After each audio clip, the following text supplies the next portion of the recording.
general, el inconsciente se nos revela en los sueños, donde no aparece como un pensamiento racional, sino como una imagen simbólica. Uno no puede permitirse el lujo de ser ingenuo al tratar con los sueños.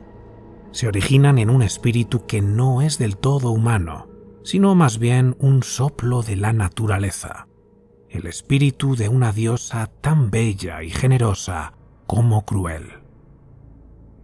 Si queremos caracterizar este espíritu, ciertamente nos acercaremos más a él en el ámbito de las mitologías antiguas o de las fábulas del bosque primitivo, que en la conciencia del hombre moderno. El inconsciente es una región de la psique a la que nuestra conciencia ordinaria no tiene acceso directo. Sin embargo, los contenidos del inconsciente sí pueden salir a la superficie por voluntad propia. En el dinamismo de nuestros sueños, la parte más profunda y desconocida de nuestra mente nos envía sus mensajes a través de símbolos. Un símbolo es un término, un objeto, un signo, una forma abstracta, una imagen o un evento que significan mucho más de lo que inicialmente parecen representar. El símbolo, aunque tiene la apariencia de algo cotidiano y fácilmente reconocible, apunta a un aspecto inconsciente o inmaterial mucho más amplio, un significado superior. Mientras soñamos, la mente inconsciente filtra en nuestra conciencia ideas que provienen del centro de la psique, que Jung llamó el sí mismo. El sí mismo nos presenta esos principios metacognitivos de forma simbólica. Por eso las imágenes oníricas revelan siempre un patrón de significado superior, es decir, significan mucho más que lo obvio e inmediato. Los símbolos no pueden inventarse. Provienen de un reino al que no tenemos acceso directo y nadie puede crear un símbolo por medios conscientes. Los símbolos son productos naturales y espontáneos. Estas imágenes son manifestaciones involuntarias y de ninguna manera invenciones intencionales. Ningún genio se ha sentado jamás con una pluma o un pincel en la mano y ha dicho: «Ahora voy a inventar un símbolo». Nadie puede tomar un pensamiento más o menos racional, alcanzado como conclusión lógica o por intención deliberada, y luego darle forma simbólica. Debido a que hay innumerables cosas más allá del alcance del entendimiento humano, nuestra psique constantemente produce símbolos que encierran ese significado superior que no podemos definir o comprender por completo. Esta es una de las razones por las que todas las religiones emplean lenguaje o imágenes simbólicas. En este vídeo vamos a adentrarnos en el reino del simbolismo onírico de la mano del maestro Carl Jung. Nuestra guía será su última obra, titulada El hombre y sus símbolos, que terminó de escribir solo unos días antes de su enfermedad y en la que también participaron varios de sus estudiantes más ilustres. Por cierto, aprovecho para recordarte que mi libro Las Cuatro Puertas acaba de publicarse y ya está disponible en formato físico, ebook y audiolibro narrado por mí. Si mis vídeos te gustan, estoy seguro de que el libro te va a encantar. Más abajo, en la descripción, te dejo los enlaces para que puedas adquirirlo y apoyar mi trabajo.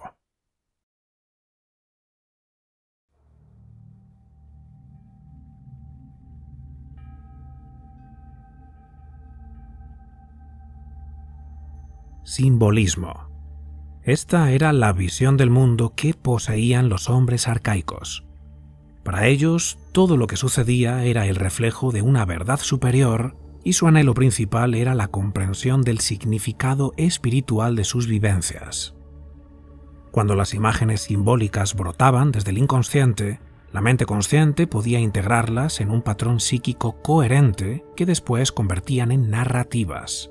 Mitos, rituales religiosos, expresiones artísticas, celebraciones tribales. El hombre civilizado ya no es capaz de hacer esto. De acuerdo a la cosmovisión materialista, no debes preguntarte qué significado tiene lo que vives o qué verdad luminosa revela. Solamente debes preguntarte de qué está hecho y cómo funciona. Los sueños, por supuesto, no cumplen ninguna función importante y tampoco significan nada. Son simplemente cosas sin importancia que pasan cada noche porque sí. Este materialismo nos ha despojado de la capacidad de asimilar e integrar el significado de nuestros símbolos oníricos. Y, según Jung, esto ha derivado en una ruptura en el sistema psíquico del hombre moderno. Antes los hombres eran todos hijos de Dios bajo el cuidado amoroso del Altísimo, que los preparaba para la bienaventuranza eterna, y todos sabían exactamente lo que debían hacer y cómo debían conducirse para elevarse de un mundo corruptible a una existencia incorruptible y gozosa. La ciencia natural hace mucho tiempo que rasgó este hermoso velo en pedazos y destruyó el refugio de la vida interior. El hombre moderno ha perdido todas las certezas metafísicas de su hermano medieval y las ha sustituido por los ideales de seguridad material y bienestar general. El resultado inesperado de este cambio espiritual es que le hemos puesto una cara más fea al mundo. Se ha vuelto tan feo que ya nadie puede amarlo, ni siquiera podemos amarnos a nosotros mismos. Con la pérdida del simbolismo hemos perdido también el contacto con ciertas asociaciones mentales que mantenían el equilibrio. Se ha producido una disociación entre el ego, nuestra conciencia ordinaria, y el sí mismo, término que Jung usaba para referirse a la totalidad de la psique, el núcleo psíquico esencial. La investigación de los propios sueños facilitaría una reconciliación entre ambos y la consiguiente restauración del equilibrio. El comienzo de toda renovación o individuación, como Jung llamaba a este proceso, suele ser siempre una herida en la personalidad y el sufrimiento que la acompaña, o bien un aburrimiento mortal que hace que todo parezca vacío y sin sentido. El dolor actúa como una especie de llamada a la aventura que llega desde el sí mismo, el centro de la psique, anunciándonos que ha llegado el momento de explorar el reino del inconsciente y restablecer el equilibrio perdido. De hecho, cada vez que un ser humano se vuelve genuinamente hacia el mundo interior y trata de conocerse a sí mismo, no reflexionando sobre sus pensamientos y sentimientos subjetivos, sino siguiendo las expresiones de su propia naturaleza objetiva, como los sueños y las fantasías genuinas, tarde o temprano emerge el sí mismo. El ego encontrará entonces un poder interior que contiene todas las posibilidades de renovación.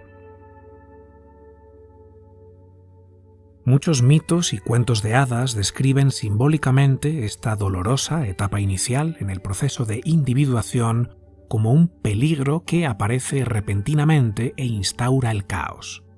Un rey que se enfermó, un monstruo que roba a todas las mujeres, niños, caballos y riquezas del reino. Las tinieblas se ciernen sobre las tierras, los pozos se secan y el caos aflige al país. El simbolismo de esas historias arquetípicas describe el encuentro inicial con el sí mismo como una sombra que se cierne sobre nosotros, un enemigo, una amenaza. Para ahuyentar al mal y la desgracia necesitamos un talismán, una magia secreta, un elixir, algo muy especial y muy difícil de encontrar, algo que nos invita a iniciar una aventura. Es exactamente lo mismo en la crisis inicial en la vida de un individuo. Uno está buscando algo que es imposible de encontrar o de lo que no se sabe nada. En esos momentos, todo consejo bien intencionado y sensato es completamente inútil.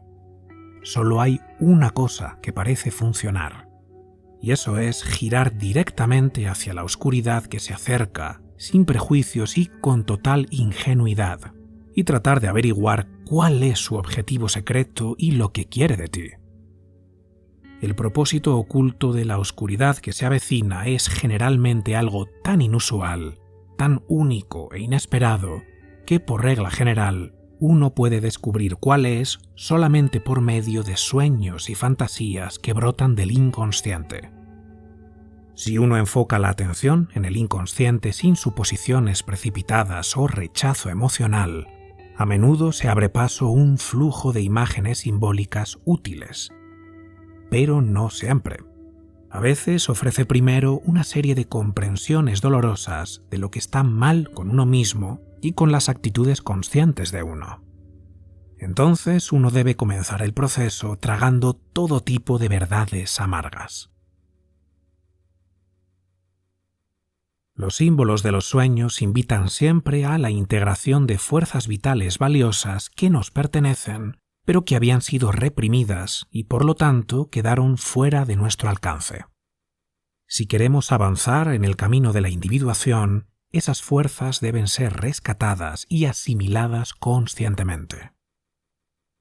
De las profundidades psíquicas que arrojan los poderes de destrucción, vendrán también las fuerzas salvadoras.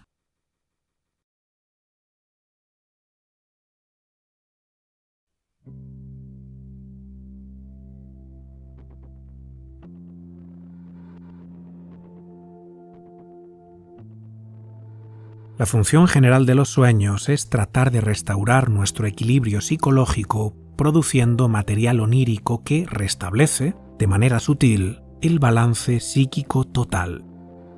Esto es lo que llamo el papel complementario o compensatorio de los sueños en nuestra estructura psíquica. Por lo tanto, los sueños a veces pueden anunciar ciertas situaciones mucho antes de que realmente sucedan. Esto no es necesariamente un milagro o una forma de precognición. Muchas crisis en nuestras vidas tienen una larga historia inconsciente. Avanzamos hacia ello paso a paso, sin darnos cuenta de los peligros que se acumulan. Pero lo que conscientemente no vemos es frecuentemente percibido por nuestro inconsciente, que puede transmitir la información a través de los sueños. Los sueños dan información sobre los secretos de la vida interior. Jung descubrió que la estabilidad mental e incluso la salud fisiológica dependen del equilibrio entre las partes inconsciente y consciente de la psique, que deben estar integralmente conectadas y moverse en líneas paralelas. Si se separan o se disocian, se produce una perturbación psicológica. Cuando el inconsciente detecta una disociación que necesitamos reparar, nos avisa. A través de los sueños emergen los símbolos oníricos, que son los portadores de esos mensajes esenciales que surgen del inconsciente y que nos invitan a poner fin a tal disociación. Sin embargo, la interpretación de tales mensajes nunca puede hacerse usando estándares fijos como los famosos diccionarios de sueños. Jung es muy claro al respecto. Es una simple tontería creer en guías sistemáticas listas para usar para la interpretación de los sueños, como si uno simplemente pudiera comprar un libro de referencia y buscar un símbolo en particular. Ningún símbolo onírico puede separarse del individuo que lo sueña, y no existe una interpretación definida o directa de ningún sueño. Cada individuo varía en la forma en que su inconsciente complementa o compensa a su mente consciente. Es imposible estar seguro de hasta qué punto se pueden clasificar los sueños y sus símbolos. Es cierto que todos tenemos sueños comunes y recurrentes. Caer desde grandes alturas, ser perseguidos por animales peligrosos o personas hostiles, estar vestidos de manera insuficiente o absurda en lugares públicos, a veces incluso totalmente desnudos, intentar gritar pero no tener voz, correr a toda velocidad pero no conseguir avanzar. Pero Jung insiste en que el significado de tales sueños varía siempre en función del individuo y el contexto. Cuando tratamos de comprender los símbolos, no solo nos enfrentamos con el símbolo en sí mismo, sino que nos enfrentamos con la totalidad del individuo que produce el símbolo. Para interpretar los sueños se debe tener en cuenta tanto el inconsciente individual, que tiene que ver con el pasado y el presente del soñador, como el inconsciente colectivo, esa parte de la psique que retiene y transmite la herencia psicológica común de la humanidad. Los símbolos oníricos son siempre una mezcla muy particular de la individualidad del soñador y el simbolismo universal recogido en los mitos y relatos sagrados. Si queremos descifrar su significado, necesitamos conocer en profundidad los símbolos universales de la humanidad, para lo cual se requiere un amplio conocimiento en materia de mitología, teología y simbolismo. Solo entonces podremos relacionar esos símbolos universales con nuestros símbolos oníricos individuales y llegar a conclusiones veraces. Antes de que el analista pueda explorar efectivamente el significado de los símbolos con un paciente, él mismo debe adquirir un conocimiento más amplio de sus orígenes y significado, porque las analogías entre los mitos antiguos y las historias que aparecen en los sueños de los pacientes modernos no son ni triviales ni accidentales. Existen porque la mente inconsciente del hombre moderno conserva la capacidad de hacer símbolos que alguna vez encontró expresión en las creencias y rituales de los primitivos. Y esa capacidad todavía juega un papel de vital importancia psíquica. En más formas de las que nos damos cuenta, dependemos de los mensajes que transmiten dichos símbolos, y tanto nuestras actitudes como nuestro comportamiento están profundamente influenciados por ellos. El hombre primitivo, que vivía animado por el significado de sus símbolos, los traducía a narrativas cósmicas. Los mitos no son historias inventadas de forma aleatoria. Son símbolos que fueron convertidos en historias y que describen patrones universales. Por eso es tan habitual que los símbolos oníricos tengan equivalencias mitológicas y religiosas. El origen de esos motivos universales que aparecen en los sueños se encuentra en lo que Jung llamaba arquetipos, tendencias instintivas o remanentes arcaicos que la humanidad comparte y que tienen una existencia y autonomía propias en el inconsciente colectivo. Estos motivos internos brotan de una fuente profunda que no está hecha por la conciencia y no está bajo su control. En la mitología de épocas anteriores, estas fuerzas se llamaban espíritus, demonios y dioses. Son tan activos hoy como lo fueron siempre. Pero el hombre moderno está ciego al hecho de que, con toda su racionalidad y eficiencia, está poseído por poderes que están más allá de su control. Sus dioses y demonios no han desaparecido en absoluto, simplemente tienen nuevos nombres. Lo mantienen en fuga con inquietudes, aprensiones vagas, complicaciones psicológicas, una necesidad insaciable de pastillas, alcohol, tabaco, comida y, sobre todo, una gran variedad de neurosis. Y es aquí donde entramos en los llamados símbolos de trascendencia. Existen multitud de símbolos que emergen de los sueños, pero Jung y sus discípulos le otorgaron una especial relevancia a los símbolos de trascendencia, que aparecen cuando la psique detecta que nos encontramos en un estado del ser demasiado inmaduro o restrictivo y necesitamos salir de ese estancamiento cuanto antes. La trascendencia, en este sentido, se refiere al avance hacia una etapa superior o más madura en el desarrollo psíquico y espiritual.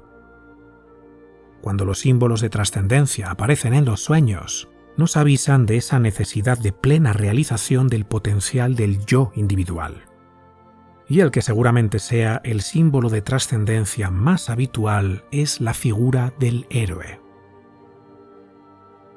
Los héroes son, de hecho, representantes simbólicos de la totalidad de la psique. La función esencial del mito heroico es el desarrollo de la conciencia del ego del individuo, la conciencia de sus propias fortalezas y debilidades, de una manera que lo equipará para las arduas tareas con las que la vida lo confronta. El ego, nuestro estado de conciencia ordinario, está en conflicto con la sombra, nuestro lado oscuro, en lo que Jung llamó la batalla por la liberación. El héroe debe darse cuenta de que la sombra existe y que solo podrá vencer a los poderes cósmicos del mal, personificados por dragones y otros monstruos, sacando fuerza de la sombra. Mientras el lado oscuro o negativo de la personalidad permanezca inconsciente, no habrá posibilidad de victoria. Cuando los símbolos heroicos surgen en nuestros sueños, el inconsciente nos invita a integrar la sombra porque sabe que de ella obtendremos las fuerzas que necesitamos para superar nuestras dificultades. Sin embargo, la integración de la sombra no dispone de un paso a paso igual para todos. Será tarea del individuo descubrir cómo esos símbolos heroicos se relacionan con su propia vida. Aunque muchos problemas humanos son similares, nunca son idénticos. Cada persona tiene que hacer algo diferente, algo que sea únicamente suyo. Los símbolos oníricos nos ofrecen una guía cuyas raíces penetran profundamente en la herencia psíquica humana. De ahí que el estudio del simbolismo presente en todas las actividades mediante las cuales el hombre expresa sus impulsos luminosos sea fundamental. Mitología, religión, el verdadero arte, no esa aberración llamado arte moderno, etc.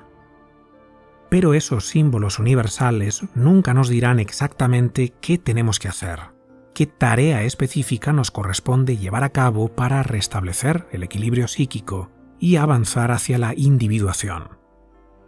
No hay estándares fijos, no hay métodos ni dogmas. Cada uno de nosotros debemos comprender cómo nuestras vidas se entrelazan con las realidades luminosas de las que nos habíamos desconectado y con las que buscamos reconciliarnos.